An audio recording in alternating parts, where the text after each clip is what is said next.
مال خرچ کرنے کے فضائل میں اللہ کی محبت میں مال دیتا ہو کا یہ مطلب ہے کہ ان چیزوں میں اللہ تعالیٰ کی محبت اور خوشنودی کی وجہ سے خرچ کرے، نام و نمود اور اپنی شہرت عزت کی وجہ سے خرچ نہ کرے کہ اس ارادے سے خرچ کرنا نیکی برباد کرنا لازم کے مصداق ہے۔ اپنا مال بھی خرچ کیا اور اللہ تعالیٰ کے یہاں بجائے ثواب کے گناہوں۔ حضور اقدس صلی اللہ علیہ وسلم کا ارشاد ہے کہ اللہ تعالیٰ تمہاری صورتوں اور تمہاری مالوں کی طرف نہیں دیکھتے کہ کتنا خرچ کیا، بلکہ تمہارے اعمال اور تمہارے دلوں کی طرف دیکھتے ہیں کہ کس نیت اور کس ارادے سے خرچ کیا۔ ایک اور حدیث میں آپ صلی اللہ علیہ وسلم کا ارشاد ہے کہ مجھے تم پر بہت زیادہ خوف شرک اصغر کا ہے۔ صحابہ اکرام رضی اللہ تعالیٰ عنہ نے عرض کیا، یا رسول اللہ صلی اللہ علیہ وسلم، شرک اصغر کیا ہے؟ آپ صلی اللہ علیہ وسلم نے فرمایا، دکھاوے کے لیے عمل کرنا۔ احادیث میں بہت کثرت سے دکھاوے کے لیے خرچ کرنے پر تنبیہ کی گئی ہے، جو آئندہ آئے گی۔ یہ ترجمہ اس صورت میں ہے کہ آیت شریفہ میں اللہ کی محبت میں دنیا مراد ہے۔ بعض علماء نے خرچ کرنے کی محبت کا ترجمہ یہ کیا ہے کہ یعنی جو خرچ کیا ہے اس پر مسرور ہو، یہ نہ ہو کہ اس وقت تو خرچ کر دیا، پھر اس پر قلق ہو رہا ہے کہ میں نے خرچ کیوں کیا، کیسی بے وقوفی ہوئی، روپیہ کم ہو گیا، وغیرہ وغیرہ۔ اور اکثر علماء نے مال کی محبت کا ترجمہ کیا ہے یعنی باوجود مال کی محبت کے ان مواقع پر خرچ کرے۔ ایک حدیث میں ہے کہ کسی شخص نے عرض کیا، یا رسول اللہ صلی اللہ علیہ وسلم، مال کی محبت کا کیا مطلب ہے؟ مال سے تو ہر ایک کو محبت ہوتی ہے۔ آپ صلی اللہ علیہ وسلم نے فرمایا کہ جب تو مال خرچ کرے تو اس وقت تیرا دل تیری اپنی ضرورتیں جتائے اور اپنی حاجت کا ڈر دل میں پیدا ہو کہ عمر ابھی بہت باقی ہے، مجھے احتیاج نہ ہو جائے۔ ایک حدیث میں ہے کہ حضور اقدس صلی اللہ علیہ وسلم نے ارشاد فرمایا، بہترین صدقہ یہ ہے کہ تو ایسے وقت میں خرچ کرے جب تندرست ہو، اپنی زندگی اور بہت زمانے تک دنیا میں رہنے کی امید ہو۔ ایسا نہ کر کہ صدقہ کرنے کو ٹالتا رہے یہاں تک کہ جب دم نکلنے لگے اور موت کا وقت قریب آ جائے تو کہنے لگے اتنا فلاں کو دیا جائے اور اتنا فلانی جگہ دیا جائے، اب تو وہ فلاں کا ہو گیا۔ مطلب یہ ہے کہ جب اپنے سے مایوسی ہو گئی اور اپنی ضرورت اور حاجت کا ڈر نہ رہا تو آپ نے کہنا شروع کر دیا کہ اتنا فلاں مسجد میں، اتنا فلاں مدرسے میں، حالانکہ اب وہ گویا وارث کا مال بن گیا۔ اب حلوائی کی دکان پر نانا جی کی فاتحہ ہے، جب تک اپنی ضرورتیں وابستہ تھی تب تک خرچ کرنے کی توفیق نہ ہوئی۔ اب جبکہ وہ دوسرے کے یعنی وارث کے پاس جانے لگا تو آپ کو اللہ واسطے دینے کا جذبہ پیدا ہوا۔ اسی واسطے شریعت مطہرہ نے حکم دے دیا کہ مرتے وقت کا صدقہ 1/3 مال میں اثر کر سکتا ہے۔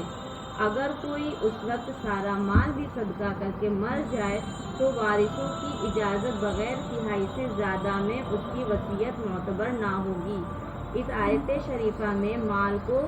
سماعی مساکین وغیرہ پر خرچ کرنے کو مستقل طور پر ذکر فرمایا ہے اور آخر میں زکوٰۃ کو علیحدہ ذکر فرمایا ہے، جس سے معلوم ہوتا ہے کہ اخراجات زکوٰۃ کے علاوہ باقی مال میں سے ہیں۔ اس کا بیان حدیث کے ذیلی نمبر پر آتا ہے۔ بخل کی مذمت۔ پہلی فصل میں جتنی آیات اور احادیث اللہ کے راستے میں خرچ کرنے کی گزر چکی ہیں، ان سے خود ہی یہ بات ظاہر ہو گئی کہ جب اللہ تعالیٰ کے راستے میں خرچ کرنے کے اتنے فضائل و فوائد اور خوبیاں ہیں تو جتنی اس میں کمی ہوگی یہ منافع حاصل نہ ہوں گے۔ یہ خود ہی کافی مذمت انتہائی نقصان ہے، لیکن اللہ جل شانہ اور اس کے پاک رسول صلی اللہ علیہ وسلم نے تنبیہ اور اہتمام کی وجہ سے بخل اور مال کو روک کر رکھنے پر خصوصی وعیدیں بھی ارشاد فرمائی ہیں، جو اللہ کا انعام اور اس کے پاک رسول صلی اللہ علیہ وسلم کی امت پر انتہائی شفقت ہے۔ اس نے اس مہلک مرض پر خاص طور سے بہت سی تنبیہ فرما دی۔ قرآن و حدیث میں ہر مضمون نہایتی کثرت سے ذکر کیا گیا اور مختلف عنوانوں سے خیر کے کرنے پر ترغیب اور ہر برائی سے روکنے پر تنبیہ کی گئی۔ کسی ایک مضمون کا احاطہ بھی دشوار ہے۔ نمونہ کے طور پر اس کے متعلق بھی چند آیات اور چند احادیث لکھی جاتی ہیں۔ قرآن کریم میں ارشاد ہے، تم لوگ اللہ کے راستے میں خرچ کیا کرو اور اپنے آپ کو اپنے ہاتھوں ہلاکت میں نہ ڈالو۔ یہ آیت شریفہ پہلی فصل کے سلسلے آیات میں 3 نمبر پر گزر چکی ہے۔ اس آیت شریفہ میں اللہ کے راستے میں خرچ نہ کرنے کو اپنے ہاتھوں اپنے آپ کو ہلاکت اور تباہی میں ڈالنا قرار دیا ہے، جیسا کہ پہلے مفسر صحابہ اکرام رضی اللہ تعالیٰ عنہ سے نقل کیا جا چکا ہے۔ کون شخص ہے جو اپنی تباہی اور بربادی چاہتا ہے، مگر کتنے آدمی ہیں جو یہ معلوم ہو جانے کے باوجود کہ یہ تباہی اور بربادی کا ذریعہ ہے اس سے بچتے ہیں اور مال کو جوڑ کر نہیں رکھتے۔ اس کے سوا کیا ہے کہ غفلت کا پردہ ہم لوگوں کے دلوں پر پڑا ہوا ہے اور اپنے ہاتھوں ہی اپنے آپ کو ہلاکت میں ڈالتے جا رہے ہیں۔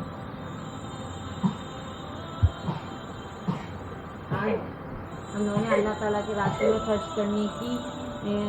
خوشنمی جو اللہ تعالیٰ نے خرچ کرنے کے بارے میں بتایا اس کے بارے میں جانا، اور نہ خرچ کرنے کے بارے میں جو تنبیہ اللہ تعالیٰ نے کی ہے اس کے بارے میں بھی احادیث و قرآن کریم میں اللہ تعالیٰ نے فرمایا ہے۔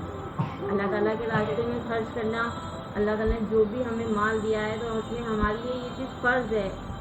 زکوٰۃ فرض ہے، اور صدقہ کرنا بھی لازم ہے کہ ہم اپنے مال سے 1/3 حصہ، 3 حصے کر لیں، 1/3 حصہ اللہ کے راستے میں صدقہ کریں، 1/3 اپنے لیے رکھیں اور 1/3 غریبوں کے لیے رکھیں۔ یہ صدقہ ہے اللہ کے راستے۔ اور اس کے علاوہ سے بھی اللہ تعالیٰ کے راستے میں خرچ کرنے کی بہت سی زیادہ فضیلت ہے، بہت وصیت ہے، احادیث ہے کہ احادیث میں آتا ہے کہ ایک مرتبہ ایک شخص کسی جنگل میں گھوم رہا تھا، تبھی اس نے ایک پانی کا بادل دیکھا، ابر پانی کا بادل دیکھا، تو اس میں سے اس بادل سے اس کو یہ صدا سنائی دی کہ فلاں کے باغ میں جا کر کے پانی پہنچا دو۔ تو وہ بادل جو ہوتا ہے وہ جانے لگتا ہے، وہ بادل فلاں جس کا نام لیا گیا تھا اس کے باغ کے پاس پہنچ جاتا ہے، اور پہنچ کر وہاں پر ایک چٹیل میدان ہوتا ہے، وہاں برستا ہے۔ وہ چٹیل میدان وہ پانی جمع کر لیتا ہے اور پھر وہ پانی اس کے باغ کی طرف نالی کے ذریعے بہنے لگتا ہے۔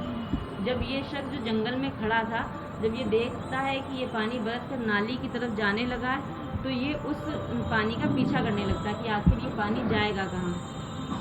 پھر وہ دیکھتا ہے کہ ایک شخص کے باغ میں وہ پانی جا رہا ہے، پھر وہی شخص جس کے باغ میں پانی جا رہا تھا اس شخص سے پوچھتا ہے کہ تمہارا نام کیا ہے، تو وہ شخص اپنا وہی نام بتاتا ہے جو اس نے بادل میں وہ نام سنا تھا۔ پھر وہ شخص کہتا ہے کہ آخر تم ایسا کون سا کام کرتے ہو جو تمہاری دعا کی مقبولیت کا ذریعہ بنا، کہ تمہارا ایسا کون سا کام کرتے ہو کہ اللہ تعالیٰ نے اتنی جلدی تمہاری دعا قبول کر لی۔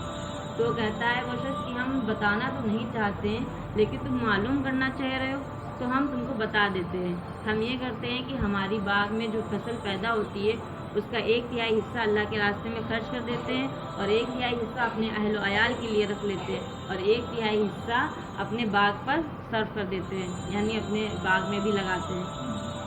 تو یہ ہے صدقہ کرنے کی فضیلت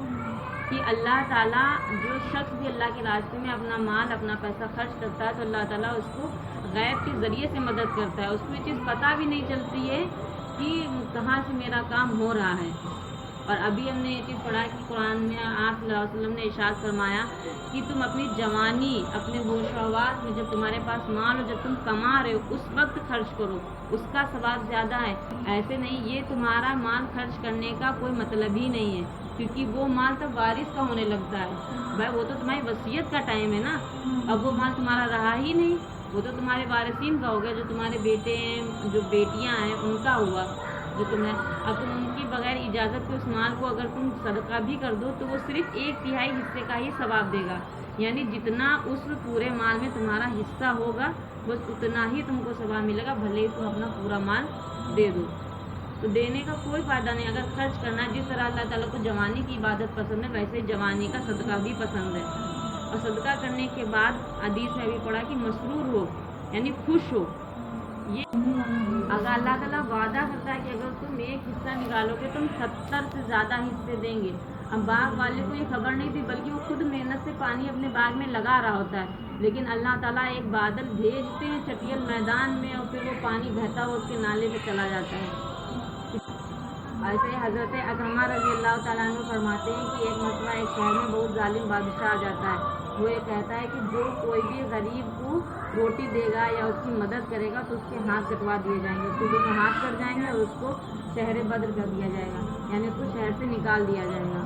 تو ایسے ہی ایک مرتبہ ایک فقیر آتا ہے، وہ بیچارہ بے تحاشا رو رہا تھا، زارو قطار رو رہا تھا، تو کچھ بھوک اور بہت پیاس لگی ہوئی تھی۔ تو ایک عورت سے کہتا ہے کہ میری مدد کر دو، ان کو پانی دے دو یا روٹی دے دو۔ تو کہتی ہے کہ کیا تم نے سنا نہیں ہے کہ اس شہر کے بادشاہ نے کہا ہے کہ جو بھی کسی فقیر کسی غریب کی مدد کرے گا تو اس کے ہاتھ کٹ جائیں گے اور وہ شہر سے باہر نکال دیا جائے گا، کوئی اس کی مدد بھی نہیں کرے گا،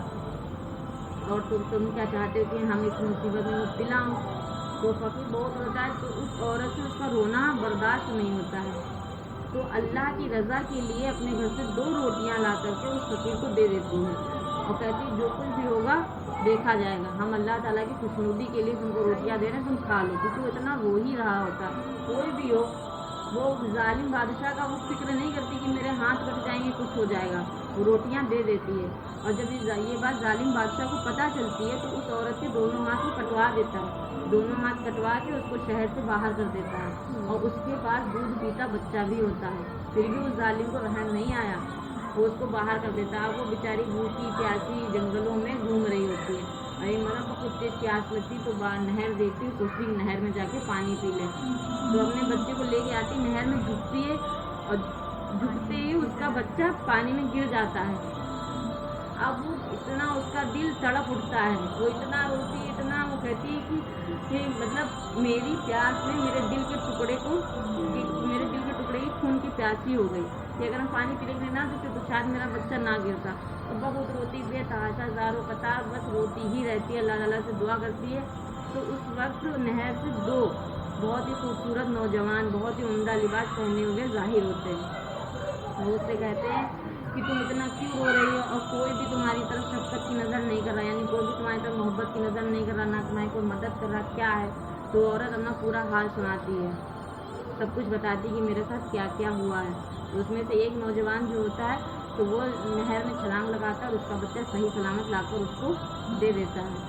اور دوسرا جو ہوتا ہے نوجوان، وہ اس کے دونوں ہاتھ جو کٹے ہوئے ہوتے ہیں ان پر ہاتھ پھیرتا ہے، اس کے دونوں ہاتھ صحیح سلامت کر دیتا ہے۔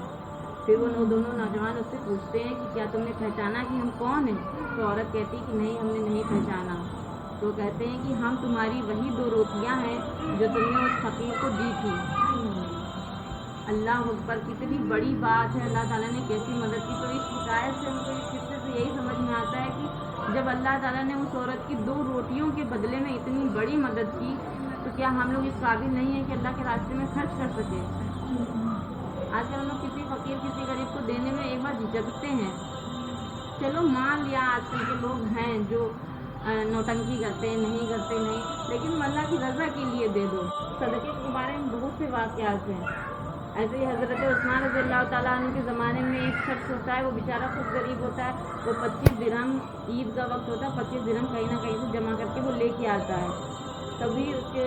دروازے پہ آ جاتا ہے ایک سائل مانگنے کی، کل عید ہے، میرے بچے بھوکے پیاسے ہیں، بچوں کے پاس کپڑے نہیں، رو رہے ہیں، میری مدد کر دو۔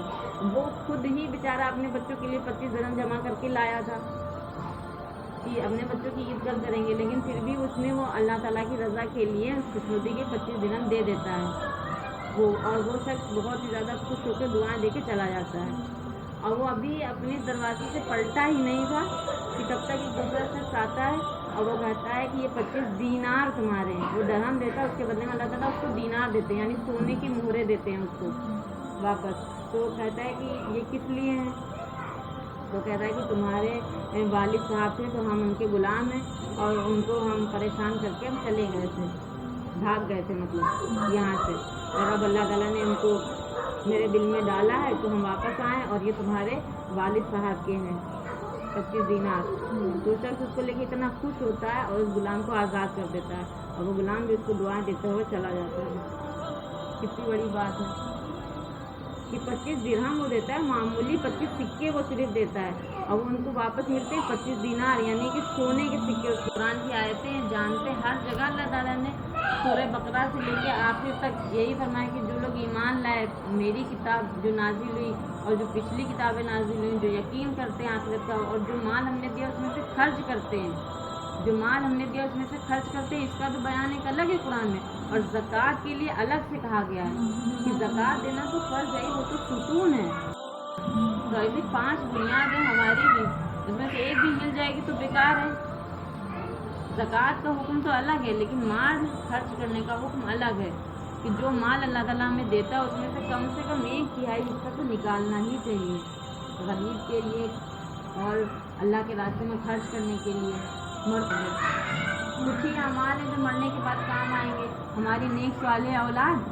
جو ہمارے حق میں دعا کرے گی، ہمارا پڑھا ہوا اور اللہ کے راستے میں خرچ کیا ہوا مال۔ اللہ کے راستے میں خرچ کیا ہوا مال آخرت کو مرنے کے بعد بھی ثواب ملتا ہے اس کا۔ اگر آپ نے ایک قرآن بھی مسجد میں رکھی تو جب تک اس کو پڑھتا رہے گا کوئی شخص اس کا ثواب آپ کو ملے گا۔ اگر آپ اللہ تعالیٰ نے زکوٰۃ کو تو مال کے میل سے تشبیہ دی ہے نا، ابھی ہم یہ مہینوں نہ نہاؤ، سالوں نہ نہاؤ، نہا لو، میل نہ صاف کرو، دیکھیں جسم کی بدبو چلی جائے گی آپ کے، نہیں جائے گی۔ ایسا خرچ کرو، نہ یہ کہتے ہیں کہ بالکل بھی نہ خرچ کرو۔ اللہ تعالیٰ خود قرآن میں کہتا ہے کہ درمیانہ روی اختیار کرنے والے لوگ اللہ تعالیٰ کو پسند ہیں، اور زیادہ خرچ کرنے والا شیطان کا بھائی ہے۔ زیادہ خرچ کرنے والے کو قرآن شریف میں شیطان کا بھائی کہا گیا ہے، تو زیادہ خرچ بھی نہیں کرنا ہے، حساب سے خرچ کرو۔ اللہ تعالیٰ یہ بھی تو کہتا ہے کہ اپنے مال میں جو کما 1/3 اللہ کے لیے نکالو، بس اللہ کے راستے میں، چاہے اللہ کے راستے میں دو، چاہے غریب کو دو، چاہے کسی کو دو۔ 1/3 اپنے اہل و عیال کے لیے رکھو، جو اپنے میاں بیوی بچوں سب کے لیے، اور 1/3 حصہ اپنے کاروبار میں لگاؤ۔ ہر حدیث میں کہ آپ نے فرمایا ہے کہ انسان کے اندر 2 ایک شیطان ہے، ایک فرشتہ ہے، اور شیطان تو ظاہر سی بات ہے تم کو برائی کی طرف آمادہ کرے گا، اور فرشتہ بھلائی، اور جب تمہارے اندر بھلائی کا خیال آئے تو سمجھ جاؤ کہ اللہ تعالیٰ کی طرف سے آیا ہے، اس کو کر دینا چاہیے، اور جب برائی کا خیال ہے سمجھ لو شیطان ہے تو اس سے فوراً پناہ مانگنی چاہیے۔ آپ صلی اللہ علیہ وسلم نے ارشاد فرمایا کہ اللہ تعالیٰ ارشاد فرماتے ہیں، میں اپنے بندے کے گمان کے مطابق معاملہ کرتا ہوں، جس طرح وہ میرے ساتھ گمان رکھتا ہے اور میں اس کے ساتھ ہوتا ہوں جب وہ مجھے یاد کرتا ہے۔ پس اگر وہ مجھے جماعت میں یاد کرے تو میں اس کو ایسی جماعت میں یاد کرتا ہوں جو اس سے بہتر ہے، اور اگر وہ مجھے جی میں یاد کرتا ہے تو میں اس کو اپنے جی میں یاد کرتا ہوں، اور اگر وہ ایک بالشت میرے قریب آتا ہے تو میں 1 ہاتھ اس کے قریب آتا ہوں، اور اگر وہ 1 ہاتھ میرے قریب آتا ہے تو میں دونوں بازوؤں کے پھیلاؤ جتنا قریب ہو جاتا ہوں، اور اگر وہ میرے پاس چل کر آتا ہے تو میں اس کے پاس تیزی سے چل کر آتا ہوں۔ حضرت جابر بن عبداللہ رضی اللہ تعالیٰ عنہ فرماتے ہیں کہ جناب رسول اللہ صلی اللہ علیہ وسلم ہمارے یہاں تشریف لائے جبکہ ہم لوگ مسجد نبوی میں بیٹھے تھے۔ اللہ تعالیٰ کے کچھ فرشتے گھومنے والے ہیں جو چکر لگاتے ہیں اور زمین میں مجالس ذکر میں ٹھہرتے بھی ہیں، بس جب تم جنت کے باغات کو دیکھو تو ان سے چر لیا کرو۔ صحابہ اکرام نے عرض کیا، اے رسول اللہ، یہ جنت کے باغات کیا چیز ہیں؟ تو آپ نے ارشاد فرمایا، مجالس ذکر، تم صبح و شام اللہ تعالیٰ کے ذکر میں گزارا کرو، اور جو شخص پسند کرتا ہے کہ وہ اللہ کے نزدیک اپنا مرتبہ معلوم کرے تو اس کو چاہیے کہ یہ دیکھے کہ اس کے نزدیک اللہ تعالیٰ کا کیا مقام و مرتبہ ہے، کیونکہ اللہ تعالیٰ بندے کو اسی مرتبہ میں رکھتے ہیں جتنا بندے نے اللہ تعالیٰ کو اپنے دل میں جگہ دی ہے۔ فرشتے ہیں وہ گھومتے رہتے ہیں، اور جہاں پر وہ دیکھتے ہیں کہ بہترین مجلس یہاں پہ اللہ تعالیٰ کا ذکر ہو رہا ہے وہاں پہ وہ ٹھہر جاتے ہیں۔ تو آپ صلی اللہ علیہ وسلم نے فرمایا کہ اگر تم چاہتے ہو کہ تم جنت کے باغاتوں میں چرو تو تم جنت کے باغات میں چڑھ لیا کرو، یعنی کہ جہاں پر بھی ذکر اللہ ہو رہا ہو، جہاں پر اس کی مجلس لگی ہو تو وہاں پر ٹھہر جایا کرو، کیونکہ وہاں پر ٹھہرنے کا مطلب ہے کہ اللہ تعالیٰ کے فرشتے تم کو بھی ڈھانپ لیں گے، اور جو تمہارے گناہ ہیں وہ بھی جھڑیں گے۔ اور باقی اللہ تعالیٰ حدیث میں کہ آپ صلی اللہ علیہ وسلم نے فرمایا ہے کہ اللہ تعالیٰ خود فرماتے ہیں کہ میں اپنے بندے کے اس کے گمان کے مطابق فیصلہ کرتا ہوں، تو جس طریقے سے ہم کو یاد کرتا ہے مجھے میں بھی اسے اسی طریقے سے یاد کرتا ہوں.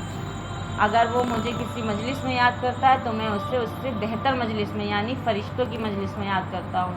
اگر ہم لوگ یہاں ذکر کر رہے ہیں تو اللہ تعالیٰ بہت یقین ہے کہ اللہ تعالیٰ اپنی فرشتوں کی مجلس میں ذکر کرے گا. اور اگر ہم اسے جی میں یاد کرتے ہیں، اپنے دل میں، اپنے من میں یاد کرتے تو وہ بھی ہمیں اپنے من میں یاد کرتا ہے. اگر ہم اس کے پاس ایک بالشت یعنی اتنا یا اتنا ایک بالشت بڑھتے ہیں